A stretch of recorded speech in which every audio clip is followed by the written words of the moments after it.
मुजफ्फरनगर। उत्तर प्रदेश सरकार में कैबिनेट मंत्री सोमेंद्र तोमर के मुजफ्फरनगर दौरे के दौरान भारतीय जनता पार्टी के वरिष्ठ नेता संजय अग्रवाल के आवास पर आयोजित जलपान कार्यक्रम में पार्टी पदाधिकारियों और कार्यकर्ताओं की मौजूदगी रही। कार्यक्रम के बाद मीडिया से बातचीत करते हुए भाजपा के पूर्व विधायक विक्रम सैनी ने प्रदेश में बढ़ती हिंसा, हालिया आपराधिक घटनाओं और राजनीतिक मुद्दों पर खुलकर अपनी बात रखी। पूर्व विधायक विक्रम सैनी ने हालिया हत्या की घटनाओं पर चिंता व्यक्त करते हुए कहा कि ऐसे जघन्य अपराधों को किसी भी कीमत पर बर्दाश्त नहीं किया जाएगा। उन्होंने कहा कि उत्तर प्रदेश सरकार अपराधियों के खिलाफ सख्त कार्रवाई कर रही है और जो भी व्यक्ति कानून हाथ में लेकर किसी की हत्या करेगा, उसके खिलाफ कठोरतम कदम उठाए जाएंगे। उन्होंने कहा कि समाज की जिम्मेदार लोगों और अभिभावकों की भी बड़ी भूमिका है। बच्चों को अच्छे संस्कार देने, भाईचारे की भावना विकसित करने और हिंसा से दूर रखने की आवश्यकता है। उन्होंने कहा कि यदि समाज में प्रतिशोध और हिंसा की प्रवृत्ति बढ़ी तो स्थिति बेहद गंभीर हो सकती है। विक्रम सैनी ने कहा कि यदि किसी अपराधी का मकान अवैध रूप से बना हुआ पाया जाता है तो कानून के अनुसार उस पर भी कार्रवाई की जाएगी। उनका कहना था कि अपराध करने वालों को किसी भी स्तर पर संरक्षण नहीं मिलना चाहिए और सरकार अपराध एवं अपराधियों के प्रति शून्य सहिष्णुता की नीति पर काम कर रही है। बातचीत के दौरान उन्होंने देश में घटती जनसंख्या वृद्धि और एकल संतान की प्रवृत्ति पर भी टिप्पणी की। उन्होंने कहा कि बदलते सामाजिक परिवेश में परिवार छोटे हो रहे हैं, जिसके कारण सामाजिक और पारिवारिक संरचना में भी बदलाव देखने को मिल रहा है। इसी दौरान कांग्रेस नेता राहुल गांधी पर टिप्पणी करते हुए विक्रम सैनी ने तीखा राजनीतिक हमला बोला। उन्होंने कहा कि मेहनत करने वाला व्यक्ति कभी गरीब नहीं रहता और वास्तविक गरीबी सोच तथा समझ की होती है। इसी संदर्भ में उन्होंने राहुल गांधी के लिए विवादित शब्दों का प्रयोग करते हुए उन्हें बुद्धिहीन बताया। उनके इस बयान को लेकर राजनीतिक हलकों में चर्चा तेज हो गई है। पूर्व विधायक ने कहा कि व्यक्ति की आर्थिक स्थिति से अधिक महत्वपूर्ण उसकी सोच और कार्य करने की क्षमता होती है। उन्होंने दावा किया कि जो व्यक्ति मेहनत करता है वो आगे बढ़ता है, जबकि काम से दूरी और गलत आदतें व्यक्ति को पीछे ले जाती हैं। कार्यक्रम के दौरान भाजपा कार्यकर्ताओं ने मंत्री सोमेंद्र तोमर का स्वागत किया।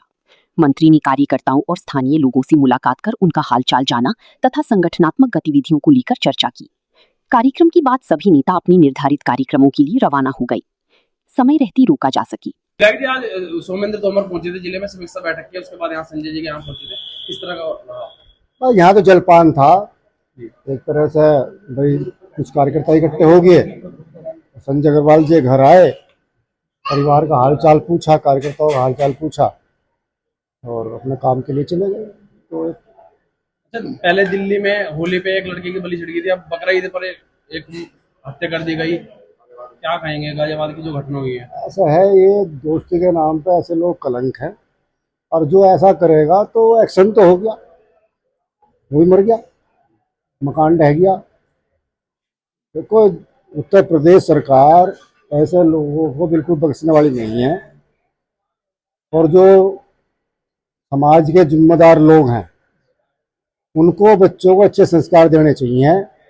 इस तरह कट्टा कट्टी ठीक नहीं है और अगर दूसरा भी पक्ष इसी प्रकार करने लगा तो देश में हाहाकार मच जाएगा, बहुत खराब स्थिति हो जाएगी। तो स्थिति को संभालना चाहिए, बच्चों को समझाना चाहिए, अच्छे संस्कार देने चाहिए। जो हमारी भारतीय संस्कृति है भाईचारे की, तो वो रहनी चाहिए। एनकाउंटर के बाद जो बुलडोजर की कार्रवाई है उस पर भी ऐतराज जता रहे कुछ मुस्लिम लोग कि भाई ऐसा नहीं होना चाहिए, जब कार्रवाई होगी तो बुलडोजर नहीं चलना चाहिए। मकान अवैध बना हुआ होगा तो अगर वे ना मार तो जांच ना होती, मकान भी ठीक रहता और वो भी जिंदा रहता। तो जो किसी की हत्या करेगा इस प्रकार से, उसका मकान भी ढहेगा और वो भी ढहेगा। विधायक जी, लगातार कुछ जो धार्मिक गुरु है वे लगातार जो हिंदू है उनको हथियार रखने की बात कहते हैं और जनसंख्या बढ़ाने की बात कहते हैं, तो आप कितना सही मानते हैं? ऐसा है कि बच्चा एक है तो हथियार कौन रखेगा? हथियार रखने के लिए पहले बालक तो पैदा करो, मेरा तो ये कहना है। एक बच्चा चाहे किसी का भी हो, वो बहादुर नहीं बन सकता। उसको माँ बाप बहादुर बनने देने के ही नहीं, उसको घर में छुपा के रखे, जरा झगड़ा हो जाए वो चल भाई अंदर। तो पहले 4-4, 5-5 बच्चे पैदा होते, कोई ऐसी वो नहीं थी। अब जमीन का बंटवारा ना हो, हमें तो बच्चों को IAS बनाना है, इंजीनियर बनाना है, एक ही बच्चा है, तो ये समस्या तो देश में है ही। अच्छा, विधायक जी राहुल गांधी कह रहे हैं कि आर्थिक सुनामी आने वाली है देश में, और या तो सरकार गिरेगी मोदी की या इमरजेंसी लगेगी। भाई वो तो गधा आदमी है, बुद्धि उसमें है नहीं, बुद्धिहीन व्यक्ति है। उसकी एज 60 साल के आसपास हो रही, नहीं बुद्धि अब तक नहीं आई। तो पता नहीं बुद्धि कहाँ चली कहाँ जाएगी। आर्थिक सुनवा पहले गरीबी थी, हम भी गरीब ही थे, जमीन थी बाकी पिताजी पे, लेकिन पैसा नहीं था। अब गरीब भी नहीं है, अब मजदूर की 500-700 रुपए मजदूरी है। 12 साल हो चुके हैं केंद्र सरकार। जो काम नहीं करता वो गरीब रहेगा, नशा करेगा वो गरीब रहेगा, अय्याशी करेगा वो गरीब रहेगा। जो काम करेगा, मेहनत करेगा, वो गरीब है ही नहीं। सबसे बड़ा गरीब तो राहुल गांधी, सबसे बड़ा गरीब वो है जिसे बुद्धि नहीं है। तो बुद्धि राहुल गांधी में नहीं है, उससे गरीब इस हिंदुस्तान में, दुनिया में कोई नहीं है। ठीक है। मंत्री जी मुजफ्फरनगर दौरे पर पहुंचे हैं, बताइए किस तरह का समीक्षा बैठक की गई। देखिए, माननीय प्रधानमंत्री जी, देश के सचिव प्रधानमंत्री माननीय मोदी जी, एनडीए सरकार के 12 वर्ष पूरे होने पर हम आज मुजफ्फरनगर जिले के प्रवास पर हैं हम लोग। और अभी हम लोग संजय अग्रवाल जी भाई साहब, जो हमारे पार्टी के वरिष्ठ नेता, उनके यहाँ पर आए। आज विकास कार्यों की समीक्षा की गई है और सभी जो पुरानी बैठकों के जो विषय थे उन पे क्या प्रोग्रेस, उसके बारे में हम लोगों ने बात की। अधिकारियों के साथ भी आपने वार्तालाप की है जिले को लेकर, क्या वही मैंने बताया, मैंने कहा कि विकास के कार्यों को लेकर जो पिछली बैठक में कुछ सुझाव आए थे उन पे आगे कार्रवाई करने के लिए हम लोगों ने कहा। दिल्ली में हुए कांड को लेकर क्या कहना चाहेंगे? देखिए, घटना दुखद है और सरकार पूरी गंभीरता के साथ जो भी उस घटना में जो भी दोषी लोग हैं उन पर कार्रवाई होगी, कार्रवाई की भी जा रही है। और भी कहीं इस तरह से उन लोगों को भी चिन्हित किया जा रहा है। पश्चिम बंगाल में जो ममता बनर्जी का भतीजा था, उसके साथ उस पर हमला हुआ, अंडे फेंके गए, किस तरह का रोष जनता का ये है जो दिखाया गया?